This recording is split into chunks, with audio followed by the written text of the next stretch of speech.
आज हम लोग उच्चतम और निम्नतम के बारे में जाने, मैक्सिमा एंड मिनिमा। ठीक है, तो एक्सरसाइज है 6.5। तो उसे स्टार्ट करने से पहले हम लोग उच्चतम और निम्नतम के बारे में थोड़ा बेसिक जान लेते हैं। ठीक है, तो फ्रेंड्स स्टार्ट करने से पहले अगर आप तक मेरे चैनल को सब्सक्राइब नहीं किए हैं तो चैनल को सब्सक्राइब कर लें और बेल आइकन को प्रेस कर लें, जिससे मैं लेटेस्ट वीडियो की नोटिफिकेशन सबसे पहले आती रहेगी। तो चलिए हम लोग उच्चतम और निम्नतम देखते हैं। ठीक है, उच्चतम को हम लोग क्या बोलते हैं, मैक्सिमम, और निम्नतम को हम लोग मिनिमा बोलते हैं। ठीक है, तो देखिए जैसे होता कि उच्चतम आपको ऐसे ही देखने से क्या पता उच्चतम मतलब क्या लग रहा है आपको, उच्चतम मतलब जो हाईएस्ट हो।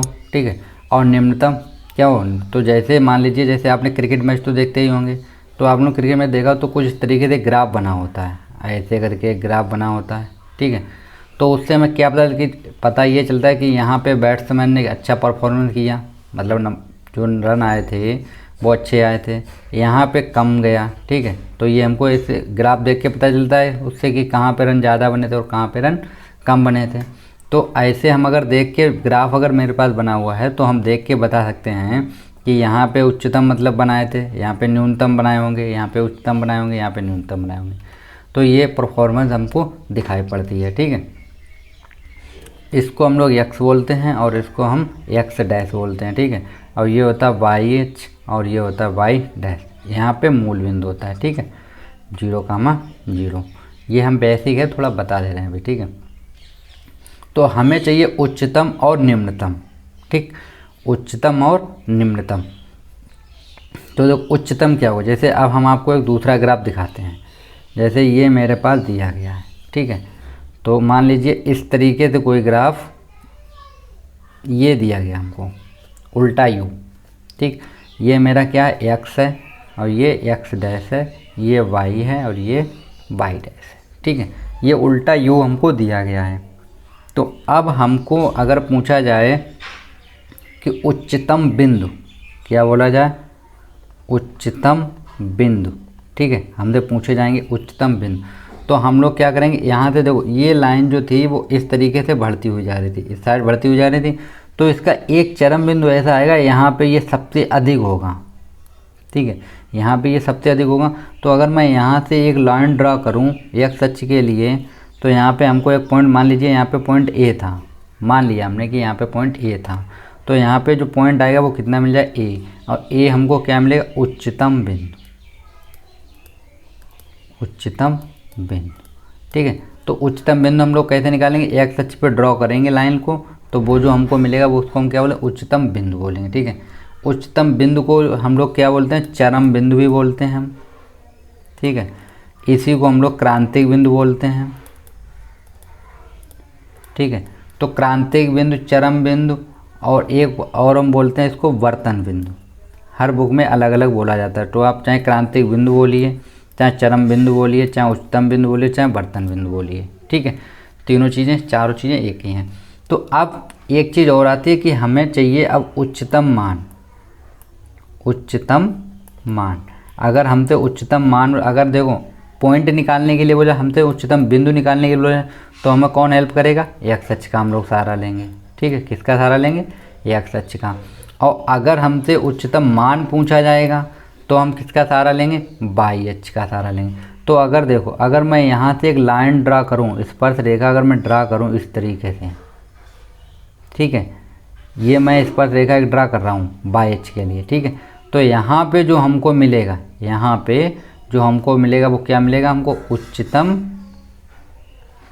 बिंदु, उच्चतम मान क्या मिलेगा फ्रेंड्स, उच्चतम मान मिलेगा। ठीक है, तो आप लोग उच्चतम मान और उच्चतम बिंदु समझ गए होंगे। उच्चतम बिंदु क्या, ये मेरे पास एक ग्राफ है, यहाँ पे हम जब पहुँचे थे तो ये मेरा चरम बिंदु था, मतलब सबसे बड़ा बिंदु यहीं पे हमको मिल रहा था।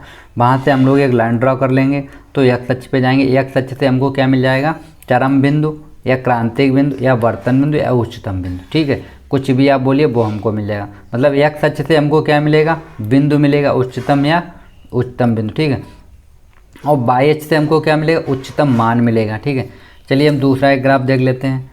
मान लीजिए ग्राफ इस तरीके से भी हो सकता है। ठीक है, ये सीधा यू है। ठीक, सीधा यू दिया गया। तो अब ये पहले यहाँ पे था, मतलब ये क्या होता है, धीरे धीरे डिक्रीज हो रहा है, देखो डिक्रीजिंग हो रहा है, मतलब घट रहा है। ये धीरे धीरे ऐसे आया, घटता हुआ आया, यहाँ तक आया और यहाँ से फिर जाने के बाद फिर से बढ़ने लगा, मतलब इधर जाके ये इंक्रीज होने लगा, बढ़ रहा है।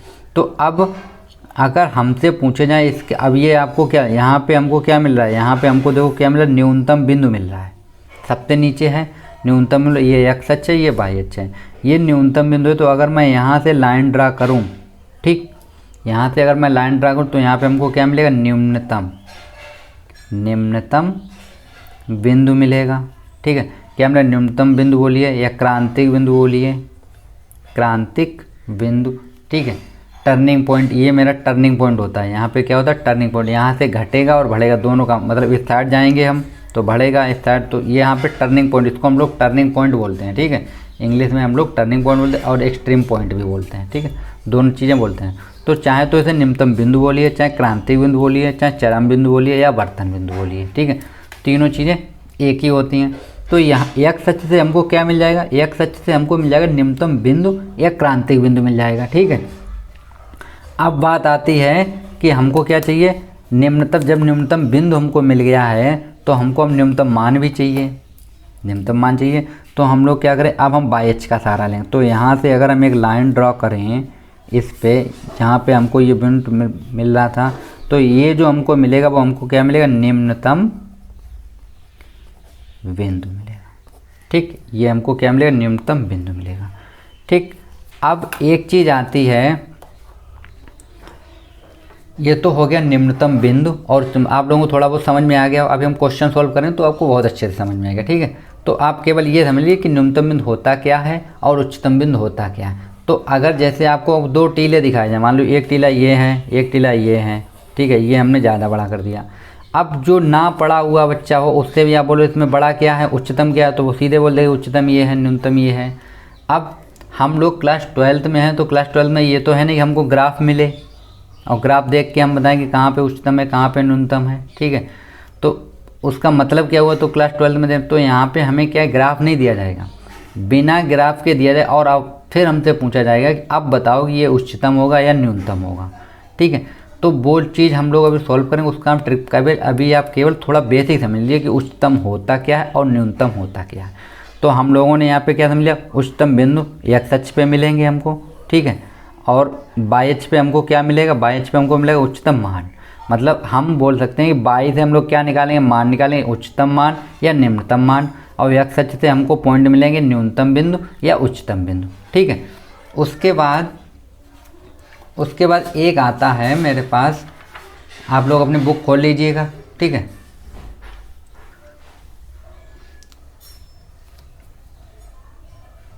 ठीक है।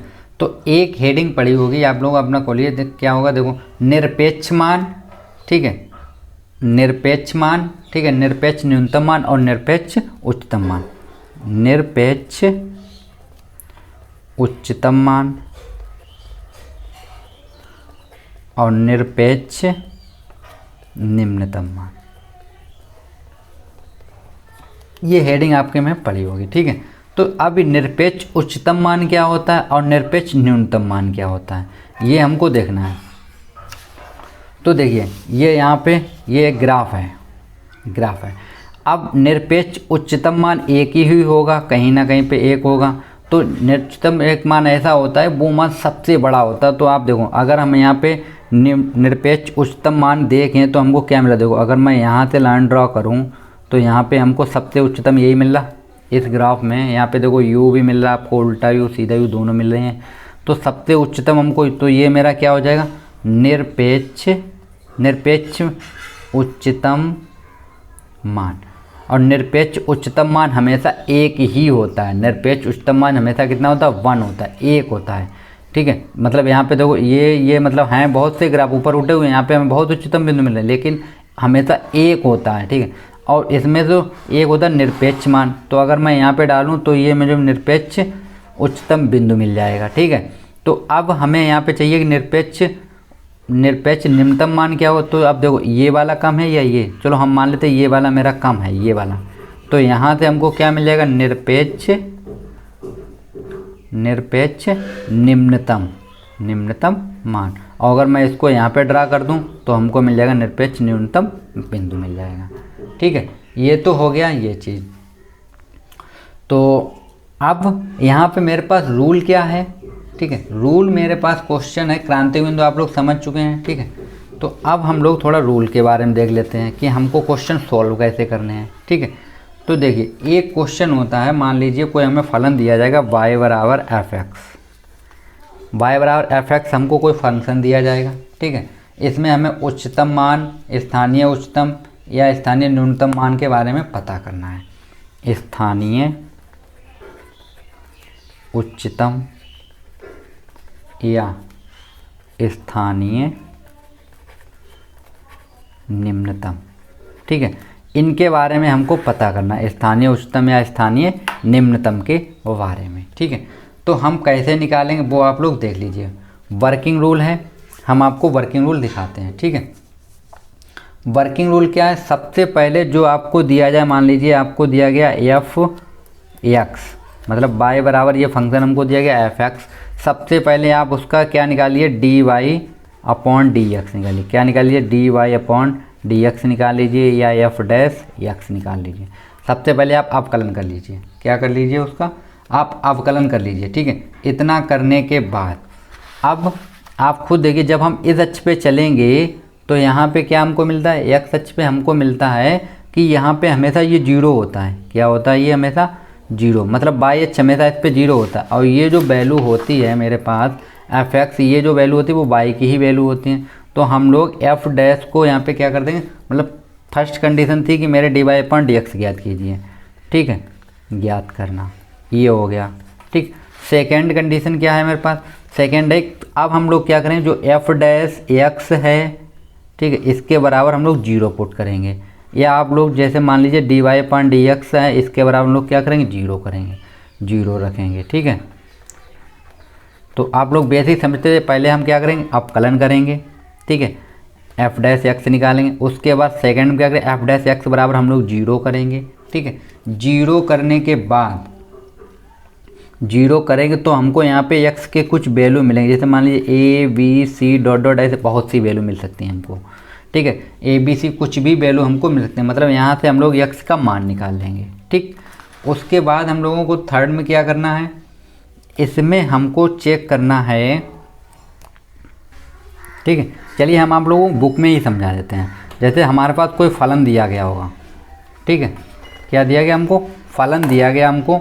ये फलन क्या है, y बराबर एक एफ एक्स दिया गया। क्या दिया गया, y बराबर एक एफ एक्स दिया गया कि स्थानीय उच्चतम तथा स्थानीय निम्नतम मान ज्ञात करने की विधि। ठीक है, हमको ये विधि दी गई है ज्ञात करने के लिए। तो हम पहला एक होता है प्रथम अवकलज विधि परिचय, मतलब एक ही बार अवकलन करें और वैल्यू निकाल दें हम लोग। ठीक है, तो इसको हम बोलते हैं फर्स्ट डेरिवेटिव टेस्ट। क्या बोलते हैं हम लोग, फर्स्ट डेरिवेटिव टेस्ट। तो हमको करना क्या, जैसे दिए हुए फलन, जैसे जो हमको फलन दिया है उसको हम y बराबर एफ एक्स लिखेंगे। ठीक है, और एक्स के सापेक्ष क्या कर देंगे, अवकलन करेंगे। तो हमको क्या मिल जाएगा, D Y upon D X मिलेगा। क्या मिल जाएगा, D Y upon D X मिल जाएगा। ठीक है, सेकेंड में हम लोग क्या करते हैं, ये तो पॉइंट मान लीजिए ये पॉइंट 1 हो गया, इसको हम पॉइंट 2 डाल देते हैं। अब हमको क्या, d Y upon D x के उक्त मानों को शून्य के बराबर रखिए। हमने अभी क्या बताया था, इस पे ये चीज़ हमेशा एक्स अक्ष पे जीरो होती है ये वाली, मतलब यहाँ पे d Y upon D x बराबर हमेशा जीरो होगा। ठीक है, तो इसको आप लोग जीरो के बराबर पुट कर दीजिए। और जब d Y upon D x बराबर जीरो होगा, d Y upon D x बोलिए या एफ डैश एक्स बोलिए, ये बराबर जीरो होगा। ठीक है, तो एक्स के कुछ मान निकलेंगे, जैसे एक्स के मान लीजिए ए बी सी, अभी हम लोगों ने बताए थे क्या निकलेंगे, ए बी सी निकले। इनको हम लोग क्या बोलते हैं, क्रांतिक बिंदु बोलते हैं। चाहे तो आप क्रांतिक बिंदु बोलिए या उच्चतम बिंदु बोलिए या चरम बिंदु बोलिए या पर्तन बिंदु बोलिए, मतलब कुछ भी बोलिए, इतने चीज़ हम लोग बोल सकते हैं। ठीक है, तो हमको यहाँ पे एक्स के विभिन्न मान मिल जाएंगे ए बी सी करके। ठीक है, फिर हमको क्या करना है, फिर हमको करना, यदि एक्स के बिंदु, जो एक्स के हमको बिंदु मिले, यदि एक्स के बिंदु ए से होकर बढ़ने के साथ साथ d Y upon D x का चिन्ह धन से ऋण में परिवर्तित हो रहा है, मतलब मान लीजिए इस तरीके से ग्राफ बना हुआ है, ऐसे ये ग्राफ बना हुआ है। ठीक, कहाँ से चल रहे हैं हम, धन से किस में जा रहे हैं हम लोग, ऋण में जा रहे हैं। ठीक है, धन से ऋण में, मतलब हम प्लस चिन्ह से किस तरफ जा रहे हैं, माइनस चिन्ह की तरफ, प्लस चिन्ह से माइनस चिन्ह की तरफ हम लोग जा रहे हैं परिवर्तित। अर्थात यदि बिंदु ए के बाईं ओर पर्याप्त निकट के प्रत्येक dy अपान dx, मतलब dy अपान जो dx है ग्रेटर देन 0, मतलब dy अपान dx की जो वैल्यू है ग्रेटर देन 0 अगर बन रही है तथा दाईं ओर उसके पर्याप्त निकट बिंदु के dy अपान dx लेस देन 0 है, तो x बराबर ए पर एक स्थानीय उच्चतम बिंदु होगा। कैसा होगा, स्थानीय उच्चतम बिंदु होगा। ठीक है, इस दशा में f का स्थानीय उच्चतम मान होगा। मतलब अगर वही वैल्यू जो a है इसको हम फंक्शन में रख देंगे तो हमको क्या मिल जाएगा, उच्चतम मान मिल जाएगा। ठीक है, तो आप लोग समझ गए होंगे इतना तो। ठीक है, सेकेंड में हमको क्या करना है, यदि x के बिंदु a से होकर बढ़ने के साथ साथ क्या करते हैं, dy अपान dx का चिन्ह ऋण से कहाँ जा रहा है, धन में, ऋण से धन में, मतलब ऋण से धन में, मतलब ऐसा कुछ ऐसा ग्राफ होगा मान लीजिए ये। ठीक, अब यहाँ से ये इस तरीके से चलेगा, अब यहाँ से ये धीरे धीरे घट रहा है घट रहा है घट रहा है, यहाँ पे आने के बाद एक न्यूनतम बिंदु ऐसा मिल गया, मतलब यहाँ पे पहुँच गए हम।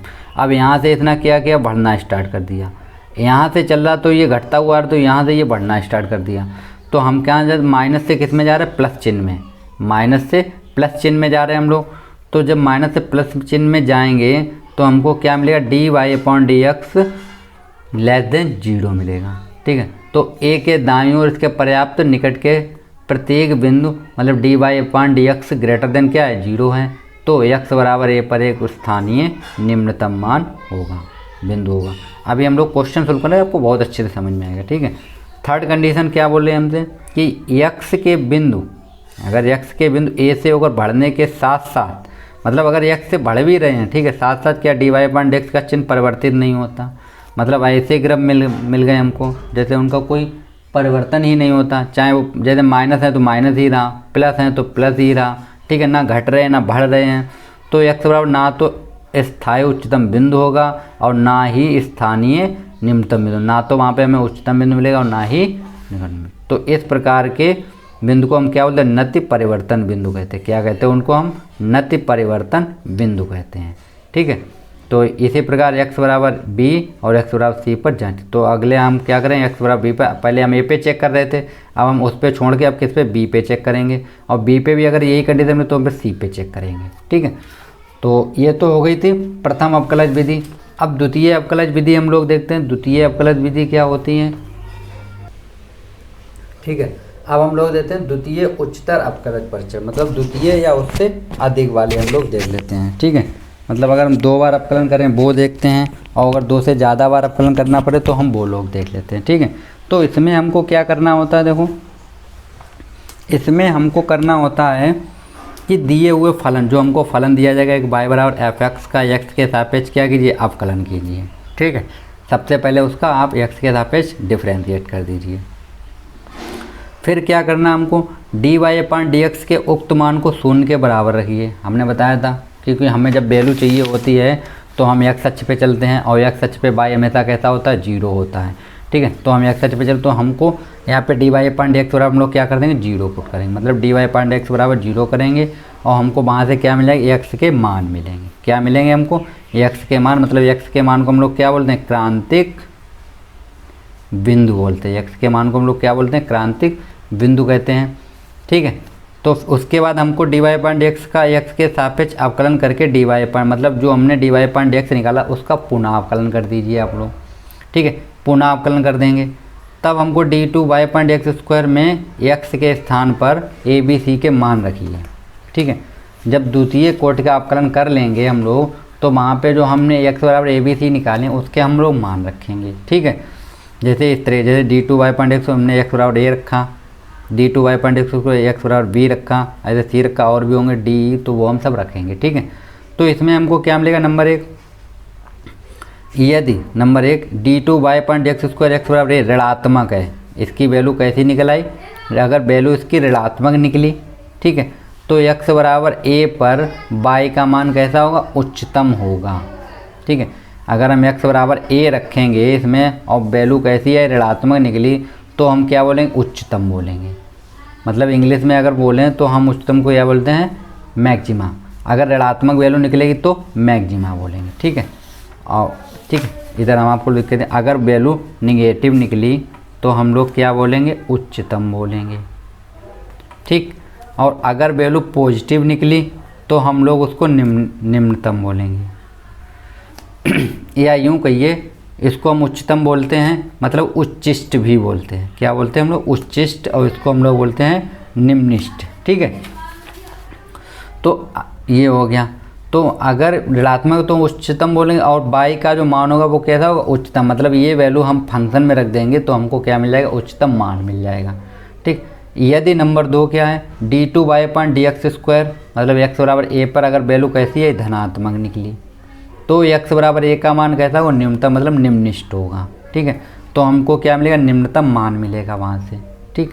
अगर ये कंडीशन 2 में ना निकली, जैसे अब x बराबर a रखा, मतलब x बराबर हम उसमें a रखेंगे और वैल्यू क्या निकल आई, 0। अब 0 ना तो पॉजिटिव है ना निगेटिव में जाएगा, तो d2/d3 का, तो मतलब अगेन डिफ्रेंशिएट कीजिए, ठीक है, मतलब उसका एक बार और अवकलन कीजिए, ठीक है।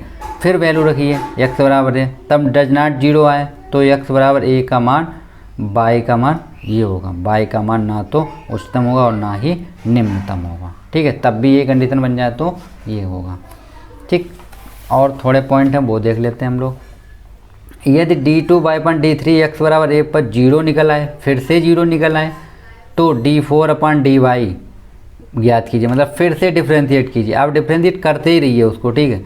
फिर देखिए, अब यहाँ पे अगर ऋणात्मक निकला, हमने क्या, ऋणात्मक निकलेगा तो उच्चतम होगा, ठीक। फिर देखिए, अगर धनात्मक निकलेगा तो निम्नतम होगा। इसी प्रकार x बराबर a b c पे हम लोग चेक करते रहेंगे, ठीक है। तो हमको क्या मिल रहा है, जैसे हमको यहाँ पे माना x बराबर a पर अगर हमको चेक करना है तो ये हम लोग एक कंडीशन लगाते हैं, अगर x बराबर 0 आ जाए, हमें चाहिए क्या होता है कि x बराबर डज नॉट 0, मतलब x बराबर 0 वैल्यू ना निकले, चाहे माइनस में निकले या निगेटिव में। जैसे जब n विषम है तो x बराबर a पर y का मान ना तो उच्चतम होगा और ना ही निम्नतम होगा, ठीक, अगर विषम है तो, ठीक। जैसे यहाँ पे अगर पावर कितनी हो, जैसे 2 है तो ना उच्चतम होगा ना विषम होगा, ठीक। जब n सम है तो x बराबर a पर मान उच्चतम होगा अथवा निम्नतम होगा, यदि d2n/j, ठीक है। तो ऋणात्मक अथवा धनात्मक, मतलब ऋणात्मक अथवा धनात्मक हमको कुछ भी मिल सकता है।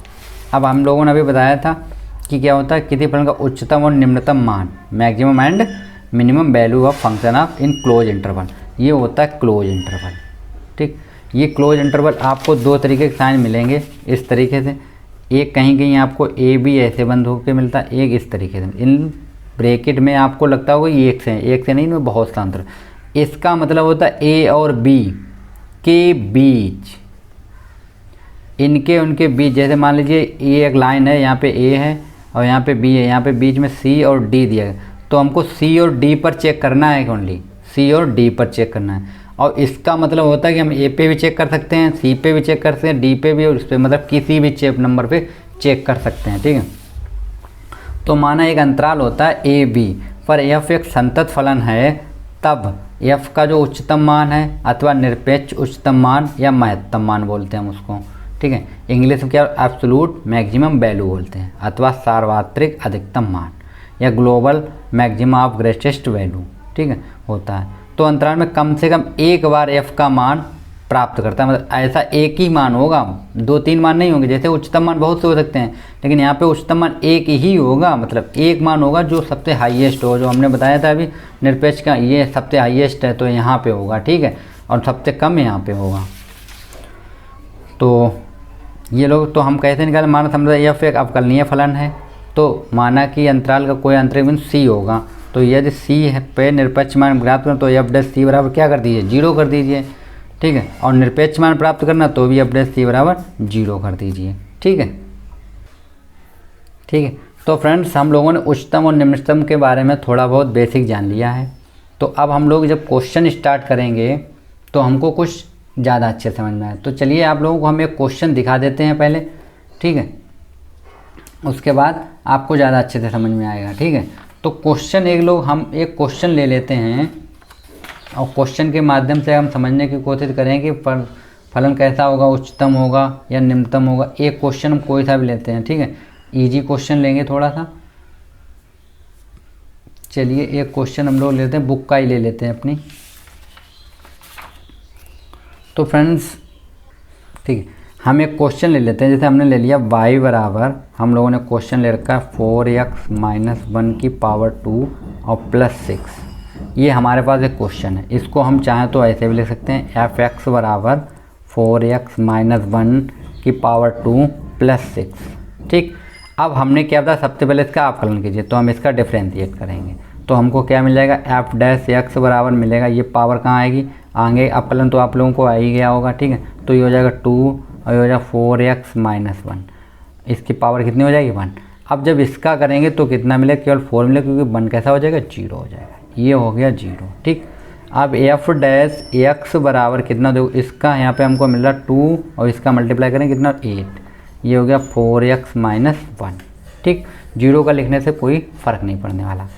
अब हम लोग क्या करते थे, हमको बिंदु निकालने हैं कि चरम बिंदु या क्रांतिक बिंदु। ठीक है, तो हम लोग क्या करते हैं, एफ डैश एक्स बराबर हम लोग क्या पुट करेंगे, 0 पुट करेंगे। ठीक है, आप लोग जो इसमें हम वर्किंग रूल रखते हैं वही सब में सेम करेंगे। तो एफ डैश एक्स बराबर हम लोग 0 करेंगे, तो यहाँ पे हम लोग 0 रखते हैं, तो 0 बराबर कितना, इसका हम इसके अंदर मल्टीप्लाई, तो 32x माइनस का 8 हो जाएगा। तो इसको हम लोग इस साइड लिख लेते हैं। ठीक, 32x माइनस का 8 बराबर कितना होगा 0। तो यहाँ से हम लोग लिखते हैं 32x बराबर कितना हो जाएगा 8, तो x बराबर मेरे पास क्या लेंगे 32। ठीक है, तो 8 एकम 8, 8 चक्कू 32। ठीक है, तो यहाँ पे हमको वैल्यू कितनी निकली, x की वैल्यू निकल गया 1/4। अब हमारे पास x की वैल्यू तो निकल आई 1/4। अब इस वैल्यू को देख के हम बता सकते हैं कि हमें उच्चतम चाहिए या निम्नतम मान चाहिए, नहीं बोल सकते ना। तो हमें ये चीज़ पता करने के लिए हमको जो ये चीज़ दिया गया था इसका हम फिर से डिफ्रेंशिएट करते हैं। क्या करते हैं हम लोग, 32x माइनस 8, इसका हम लोग फिर से डिफ्रेंशिएट करेंगे। हमने बताया था 2 बार डिफ्रेंशिएट करते हैं, तो एफ डबल डैश एक्स निकाल लेते हैं हम लोग। तो एफ डबल डैश जब एक्स निकालेंगे तो कितना है मेरे पास 32x माइनस 8 था, तो इसका जब एफ डबल डैश एक्स करेंगे हम लोग तो कितना निकलेगा 32। अब आप यहाँ पे देखिए ये जो वैल्यू है वो 0 से बड़ी है। कैसी है, 0 से बड़ी है, मतलब एफ डबल डैश एक्स कैसा निकला, ग्रेटर देन 0 निकला। अब हम लोगों ने अभी क्या बताया, तो अगर वैल्यू पॉजिटिव निकलेगी, पॉजिटिव निकली, अब पॉजिटिव है, ठीक है, तो फलन तो कैसा होगा ये, तो ये निम्नतम होगा। कैसा होगा, निम्नतम होगा, निम्नतम होगा बिंदु x बराबर 1/4 पर, मतलब x बराबर 1/4 पर ये कैसा होगा, निम्नतम होगा। तो अब हम लोगों को क्या निकालना, निम्नतम बिंदु निकालना है। क्या निकालना है हमको, निम्नतम बिंदु तो हो ही गया x बराबर 4। अब निम्नतम मान निकालना हमको, क्या निकालना, निम्नतम मान। ठीक, तो निम्नतम मान निकालने की जो हमको x बराबर 4 मिला, 1/4 मिला, उस वैल्यू को हम लोग कहाँ पुट कर देंगे, जो हमको फंक्शन दिया गया था 4x माइनस 1 की पावर x प्लस 6 में हम लोग पुट करेंगे। तो चलिए हम पुट करते हैं। पहले हम फंक्शन लिख लेते हैं एक बार, 4x माइनस 1 की पावर 2 प्लस 6 वैल्यू रखते हैं। तो यहाँ पे जब वैल्यू रखेंगे x बराबर कितना रखेंगे 1/4, हम लोगों ने निकाल रखा, तो यहाँ पे रखते हैं, तो 4 × 1/4 माइनस 1 की पावर 2 हो जाएगी प्लस 6, तो ये 4 से 4 कैंसिल हो गया, ये 1 माइनस 1 की पावर 2 प्लस 6, तो कितना निकला 6। तो यहाँ पे हमको निम्नतम मान कितना मिला, निम्नतम मान मिला हमको 6, कितना निकला 6। तो ये वर्किंग रूल हमको हर क्वेश्चन में लगानी है। ठीक है फ्रेंड्स, तो ये मेरा बेसिक थोड़ा था, तो आप लोगों को थोड़ा समझ में आया होगा। ठीक है, तो चलिए हम अब एक्सरसाइज स्टार्ट करेंगे। तो स्टार्ट करते हैं नेक्स्ट वीडियो में। ठीक है, थैंक यू फ्रेंड्स।